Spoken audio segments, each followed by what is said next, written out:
할렐루야. 아멘. 이제 3월 첫 주가 되었습니다. 사순절 셋째 주간에 지난 3월 월요일날, 첫 월요일날은 하루 종일 비가 왔죠. 돼지가 그 비를 맞고 이렇게 딱 이렇게 숨을 쉬어서 이제 동고출래 겨울은 지나고 봄이 시작되었습니다. 아멘. 아멘. 제가 이렇게 운동하러 탄천을 거쳐서 저기 앞에 살고 있는 산에 갔다 왔는데 탄천에 벌써 개나리꽃이 펴 있어. 이제 이 코로나 이 바이러스 약한 것도 춘거 하래 봄이 가고 여름이 오기 전에 종식되기를 나사렛 예수의 이름으로 선포합니다. 아멘. 그래서 자유롭게 우리가 예수께 복음을 들고 전도하고 선교하는 우리 모두가 되어야 될 것입니다. 아멘. 지난 시간에 예수님은 6월절 성만찬을 이렇게 배설하시면서 예수님은 배반할 자가 있을 것이다. 이 안에 나를 배반할 사람이 있다라고 말씀하시고 또 감람산으로 기도를 가시면서 기도의 그 일행 가운데 한 사람 베드로가 닭이 두 번을 오기 전에 나를 3번이나 부인할 것이다 라고 말씀을 하셨어요. 그리고 제자들 가운데 삼총사 베드로, 야고보, 요한을 데리고 이제 겟세마네에 기도를 하시죠. 예수님은 이 겟세마네 뜻에 따라 이 기름 자른 틀처럼 땀을 흘리고 피를 쏟아내면서 아버지께 전심을 다해서 기도를 하죠. 아버지요, 나는 아버지는 모든 것이 가능하오니 이 승자를 내게서 옮겨주시오. 이것이 내 뜻이 아니라 아버지 뜻대로 해달라고 하는 그 모든 것을 섭리하시는 그 아버지 하나님께 맡기는 기도를 예수님은 하세요. 그럼 오늘 본문에는 이제 사복음서 마태, 마가, 누가, 요한복음 사복음서에 다 오늘 본문의 말씀이 있어요. 예수님 말씀대로 가룟 유다를 통해서 이제 예수님이 붙잡힙니다. 제자 가운데 한 명이 강하게 또 안 된다고 저항을 했죠. 그러나 예수님은 선지자들이 그 예언한 그 성경을 이루시려고 순순히 묶인 몸으로 유대 공회에 끌려가서 신문을 오늘 본문에 봤습니다. 예수님 제임처럼 묶인 몸이 되자 예수님의 제자들 거의 다 예수를 버리고 도망을 가요. 그런데 베드로는 공회까지 예수님을 따라가서 예수를 버린다고 3번을 부인을 해요. 그런데 그때 닭이 울어요. 닭음 소리를 듣고 예수님 말씀하셨던 것이 생각이 났어요. 베드로는 울고불고 자기 그 한계를 깨달으며 예수님을 떠나갑니다. 오늘의 이 본문의 말씀을 중심으로 공회에 서신 예수, 공회에 서신 예수님의 제목에 하나의 말씀을 받겠어요. 저처럼 예수님이 공회에 붙잡히시는 그런 말씀을 하고 있어. 예수님 감람산 겟세마네에서 기도하시면서 베드로, 야고보, 요한의 잠을 이제 막 흔들어 깨워요. 막 흔들어 깨우는데 가룟 유다와 함께 온 그 무장한 사람들이 예수님을 붙잡아요. 이들은 아주 흉악한 죄인들을 잡는 사람처럼 칼과 그 곤봉으로 무장하는 사람들이었어요. 가룟 유다는 예수님 말씀한 대로 예수님을 붙잡도록 첩자 행위를 하고 있어요. 오늘 본문 44절 예수를 파는 자가 있니 그들과 군호를 잡아가는데 내가 입 맞춘 자가 그이니 그를 잡아 단단히 끌어가셔 라고 미리 암호를 정해놓았어요. 동양의 문화는 반가운 사람 만나면은 허리를 90도 가까이 굽혀서 이렇게 정중하게 인사하죠. 그런데 서양의 문화는 가족이나 아주 친한 친구가 이렇게 만날 때 호응을 하죠. 호응을 합니다. 호응을 하고 또 입맞춤을 해요. 서양의 사람들은 지금도 자연스럽게 키스를 이렇게 인사식으로 하는 거예요. 이런 그 전통에 따라 유다는 자기가 입맞춤하는 그 자가 바로 예수입니다 라는 암호, 일종의 간첩 행위를 했다는 얘기예요. 지금도 이런 간첩은 동서양 물론 전 세계적으로 왕성하게 활동하고 있다라고 해요. 예전에는 국가의 그 기밀 정보를 빼가고 훔쳐가는 일을 했지만 요즘은 첨단 기술을 통한 그 산업 스타일, 또 개인 정보를 빼내서 보이스 피싱으로 이렇게 통장에 돈을 뽑아가는, 정말 눈을 뜨고 있어도 코를 펴가는 이런 세상에 우리는 살고 있어요. 잠언서 27장 6절에 친구의 책망은 충성에 말미암은 것이나 원수의 잦은 입맞춤은 입맞춤은 거짓에서 난 것이다. 가룟 유다의 입맞춤은 이성적인 행위에서 나온 것이다. 라고 솔로몬 장관은 말씀해주고 있습니다. 가룟 유다의 그 신을 받고 칼과 몽둥이로 든 사람들이 이제 예수님을 붙잡으려 합니다. 46절 7절 말씀. 저희가 예수를 손대어 잡건을 곁에 섰는 자 중에 한 사람이 검을 빼어 대제사장의 종을 쳐 그 길을 잘라버렸다. 떨어뜨렸다. 라고 말씀하고 있습니다. 공관복음, 마태, 마가, 누가복음에는 누구라고 말하죠. 그러나 요한복음은 베드로라고 말씀을 하고 있습니다. 베드로는 예수님을 끝까지 부하겠다라는 자신의 그 말대로 가지고 다니는 그 호신용 칼로 예수님을 붙잡으러 한 사람의 그 길을 잘라버렸다. 오늘 이렇게 본문을 통해서 이 사도 베드로, 이 베드로의 모습을 보고 저와 여러분들이 그 한계를 깨닫게 하시는 말씀을 해주고 있어요. 베드로는 다혈질이죠. 그리고 정열적이었어요. 12명의 제자 가운데 굉장한 그 의의가 강한 사람이었어요. 주님을 위해서는 그 의의를 의문을 내는 사람이었어요. 그래서 예수님이 십자가에 못 박게 될 것이 예수님 말씀하실 때 너 절대로 그럴 수 없습니다. 어떻게 선생님이 그럴 수 있냐고 그럴 수 없다라고 말을 했죠. 이렇게 인간적으로 열정을 품어서 예수님을 말려다가 예수님에게 책망을 받기도 수차례 많이 했어요. 이런 베드로가 예수님을 체포하시니까 그냥 가만히 속아 닥쳐가고 기쁠 수가 있는 게 아니죠.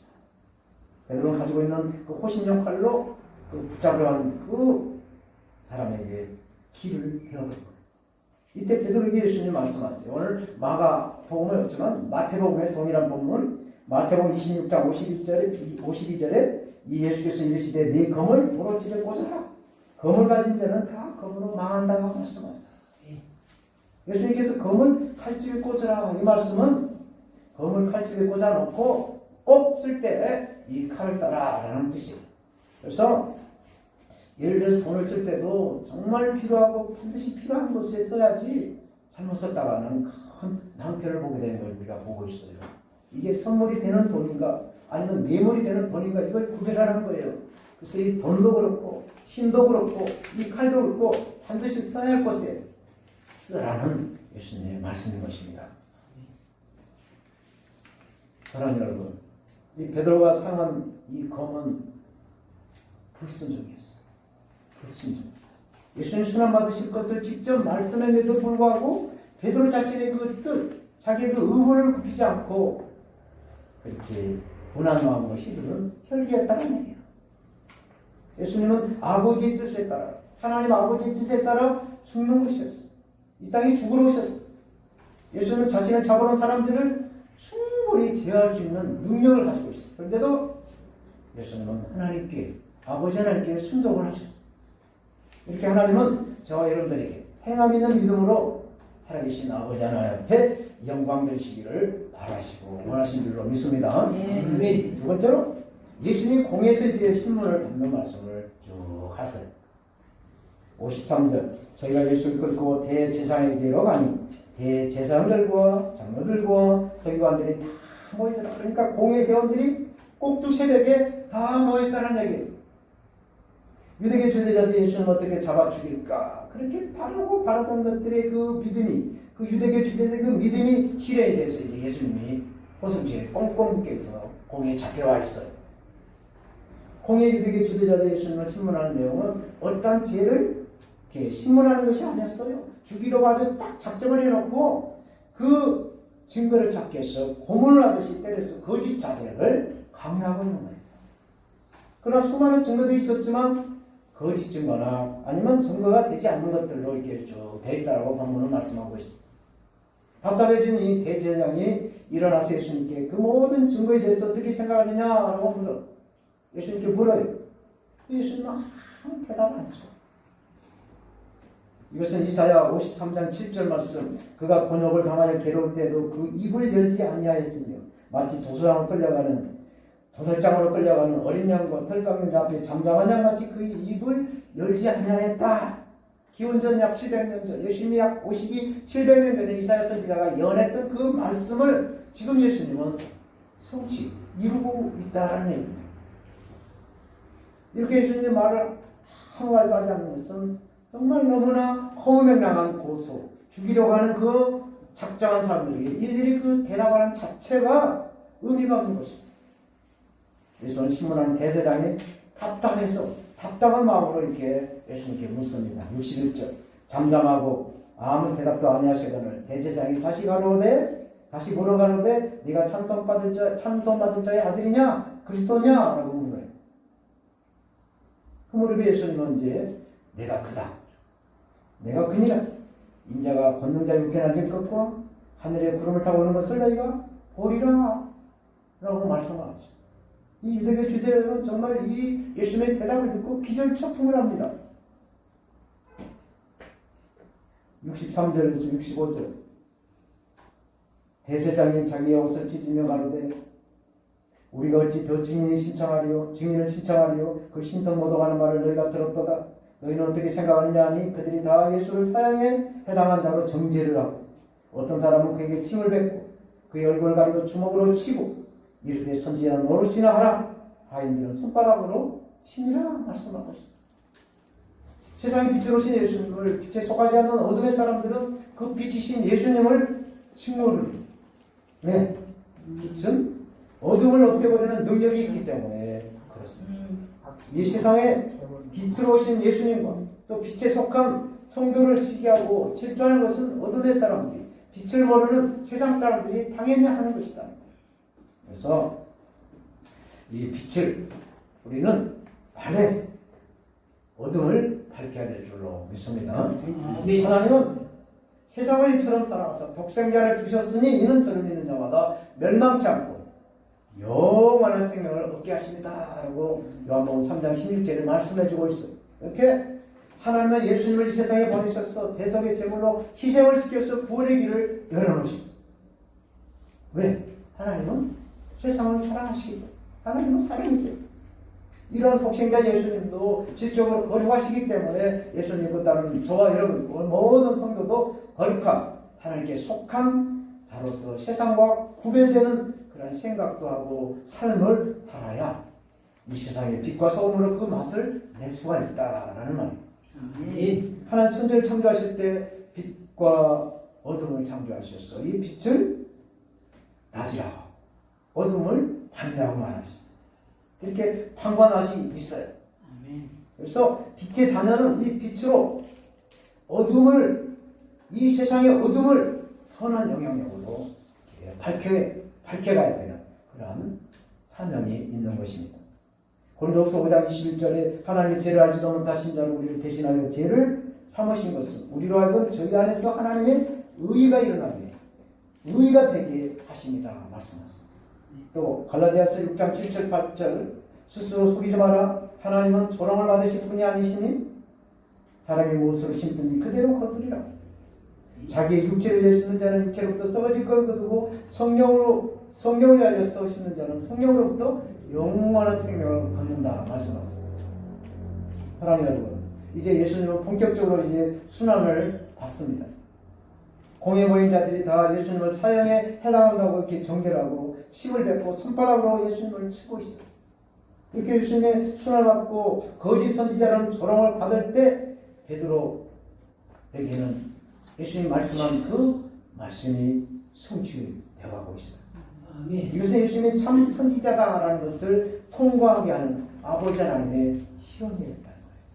신명기 28장 22절에 이렇게 말씀합니다. 만약 선지자가 있어서 여호와 이름으로 말하는 것에 증언도 없고 성취함도 없으면 이는 여호와의 말씀하신 것이 아니요 그 선지자가 방자한 말이니 너희는 그를 두려워하지 말라고 말씀하셨습니다. 그렇지만 예수님은 참 선지자시오 대제사장이시오 만왕의 왕이신 줄로 우리는 믿습니다.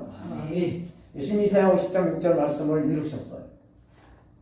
나를 때리는 자들에게 내 등을 맡기며 내 수염을 뽑는 자들에게 내 뺨을 맡기며 수욕과 침뱉음을 피하려고 내 얼굴을 가리우지 않았다라고 이사야 말씀을 성취하고 있어요.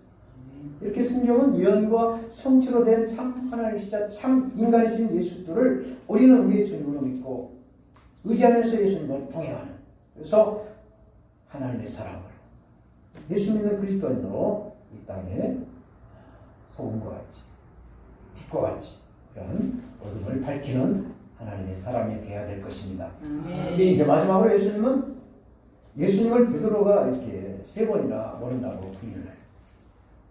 다른 제자들은 예수님이 붙잡혀 하니까 스가랴 선지자가 예언한 대로 뿔뿔이 흩어지죠. 목자가 없으면 양들은 다 흩어지게 마련인 것이죠. 그러나 베드로는 예수님을 뒤에 이렇게 바짝 조금 떨어져서 이렇게 예수님의 가시는 공회까지 따라갔어요. 예수님 공회에서 심문받는 동안 베드로는 이제 불을 쬐고 예수님이 어떻게 하나 동태를 살피고 있어요. 이스라엘 지역은 밤과 낮의 온도가 우리나라보다 더 월등하게 굉장히 밤과 낮의 온도 차이가 많이 나요.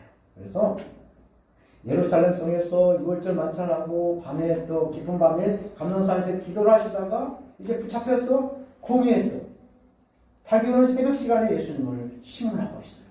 얼마나 예수님을 죽이려는 그 마음이 급했으면은 그 꼭두 새벽에 예수님에게 그 심문을 하고 있는가 생각하지 않을 수가 없어요. 우리나라 지난 주간에 검찰총장이 사표를 냈어요.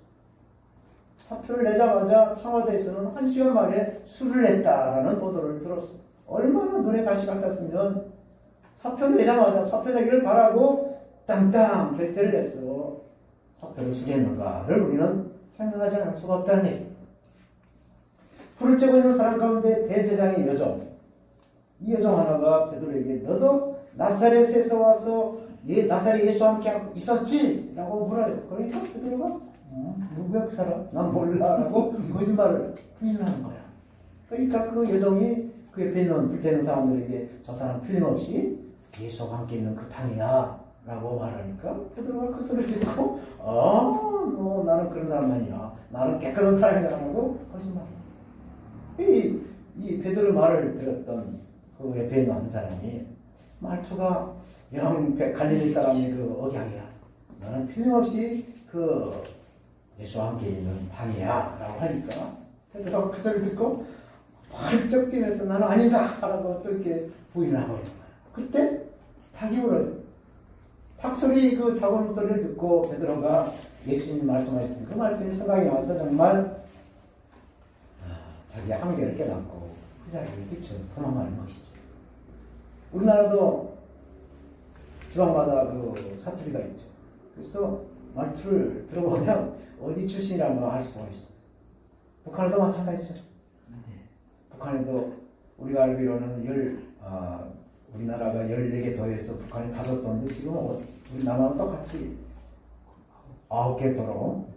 그래서 남한이나 북한이나 그 억양을 들어보면 어디 출신이라는 걸 대충 알 거예요. 이 갈릴리도 이렇게 특유한 그 억양이 있었던 것 같아요. 베드로는 처음 그냥 단순히 예수님을 모른다고 부인을 했어요. 이제 두 번째는 예수님을 모른다고 하면서 맹세했어요. 근데 세 번째는 어떻게 되냐? 맹세라면서 저주를 하면서 모른다고 부인하는 것이죠. 이게 계속 발전해가는 모습을 보여주고 있습니다. 71절에 베드로가 저주하며 맹세하되 나는 너희의 말하는 이 사람을 알지 못하노라. 여기서 베드로가 저주한 것은 자신이 거짓말할 경우에 그 저주와 자격이 임할 것이다. 내가 이 말했다 안 되면 손으로 장을 짓는다. 그런 말과 같은 거죠. 그렇다면 우리는 어떻습니까? 예수를 부인하지 않고 끝까지 믿음으로 하나님 앞에 우리가 갈 수 있는 그런 믿음이 우리에게 있습니까? 있을 줄 믿습니다. 아멘. 베드로도 큰 소리 치고 장담을 했어요. 왜? 베드로 말하는 그 말은 진심이었기 때문에. 그럼 베드로는 자신이 얼마나 연약한 존재라는 것을 몰랐다는 것이죠. 큰 소리를 쳤지만 감당할 수 있는 믿음이 없었다는 얘기예요. 왜? 베드로에게는 아직 성령이 임하지 않았어요. 우리는 성령을 받아야 될 줄 믿습니다. 아멘. 성령의 불같은 이 성령의 충만함을 우리는 입어야 우리가 목에 칼이 들어와도 예수님은 나의 구주다라고 고백할 수가 있는 것입니다. 그런데 예수님은 베드로가 그 연약한 모습을 보일 때마다 그를 부추기면서 계속 도와주신다는 사실. 이것은 자신의 한계를 알 수 있는 것이 얼마나 중요한지 몰라요. 불신자들은 이럴 때 내 팔자가 이 정도구나. 라고 팔자 타령을 하죠. 그러나 예수 믿는 하나님의 사람들은 자신의 부족한 것, 자기의 그 한계를 알아가야 된다는 얘기죠. 내 힘은 할 수 없지만 나와 함께 하신 임만의 성령님이 나를 도와주시면 내가 아버지의 뜻을 이루어갈 수 있다라는 그런 믿음을 가져라는 말씀인 줄로 믿습니다. 아멘. 자신의 육신이나 자신의 실력을 신뢰한 사람은 십자가의 길을 갈 수가 없어요. 그래서 예수님은 수난의 길인 십자가의 길을 가시면서 베드로에게 그 십자가의 길을 가르치고 있어요. 베드로의 큰 소리치는 것을 보시면서 때로는 사탄아 물러가라! 라고 이렇게 막 엄하게 호통을 쳤지만 또 예수님께서는 베드로의 그 고백을 들으시면서 그 사랑하는 마음에 이렇게 예수님의 가지고 있었다는 얘기. 사랑하는 여러분, 요한복음에 보면 예수님의 말씀하신 대로 부활 후에 갈릴리에 다시 나타났어요. 요한복음 21장에 갈릴리 다른 바다, 갈릴리의 이름의 다른 이름인 디베라 바다에서 이제 부활하신 예수님이 요한복음 21장에 쭉 보면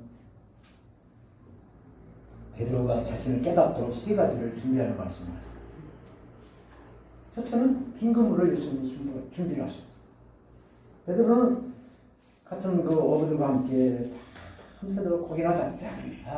예수님한테 가서 한 개 넣주라고 이제 뭐 내가 배운 게 이거밖에 없으니 고기나 잡자고 이제 디베라 바다 갈릴리 가서 바다를 가서 이제 밤에 가서 이제 고기를 잡는데 밤새도록 그물 던져봤지만 그물이 계속 빈 그물이었어요. 그래서 자기 힘으로 자기 노력으로 안 된다는 것을 깨닫게 하시는 빈 그물인 줄로 우리는 믿습니다. 두 번째로 숯불을 준비하셨어요. 예수님은 밤새도록 그물을 던졌지만 한 마리 잡지 못한 베드로에게 배 오른편에 가서 한번 그물을 던져봐라 말씀하시죠. 그래서 베드로는 그 말씀에 순종을 해서 배 오른편에다 그물을 던져요. 그러니 고기가 그물이 꽉 찢어질 정도로 잡혔다고 하죠. 그래서 그 그물을 끌어올려서 물가로 올라오니까 예수님께서 숯불을 준비해놓고 고기를 구울 수 있는 숯불을 준비했다라는 얘기예요. 그런데 이 숯불은 불을 쬐다가 예수님을 부인한 불을 쬐다가 예수님을 세 번이나 부인한 그 베드로의 상처를 치유하는 숯불이라는 것입니다. 아멘. 이 숯불을 죄를 태우는 베드로에게 상처를 태우는 성령의 불의를 의미해주고 있는 거예요. 그리고 예수님 마지막으로 세 번의 질문을 준비하셨어요. 예수님 베드로의 세 번에 걸쳐서 부인하고 맹세한 그 상처에서 세 번을 네가 나를 사랑할 수 있느냐? 베드로야, 네가 나를 사랑하느냐? 사랑하냐? 세 번 질문했어요. 그때마다 이 베드로는 내가 주님을 사랑한다, 주님을 사랑한다, 주님을 사랑한다라는 이 고백을 하게 했어요. 그 상처를 치유하시고 새로운 비전, 새로운 사명을 베드로에게 예수님은 부여하신 것입니다. 이렇게 예수님은 의인을 부르러 오신 것이 아니라 죄인을 부르러 회개시키러 오셨다라고 성경은 말씀해 주고 있습니다. 정말 가난하고 힘들고 불안전하고 부족한 상태에 있다라고 하지만은 저와 여러분들은 이 나그네와 같은 이 삶이라고 할지라도 끝까지 견딘 자는 구원을 얻으리라 라는 말씀을 붙잡고 북한에서 남한에 오셨어. 정말 친척 하나 없고 아는 뭐 지인들 없이 이렇게 살아가는 그 삶 속에서 하나님은 함께 하시는 이 끝까지 견딘다는 구원 여자님 말씀을 붙잡으시고 또 이 코로나가 바이러스가 1년 넘게 지금도 창궐하고 있을 때에 죽으면 죽으리라 담대한 믿음으로 우리는 승리해야 될 줄로 믿습니다. 아멘. 아멘. 기도하겠습니다.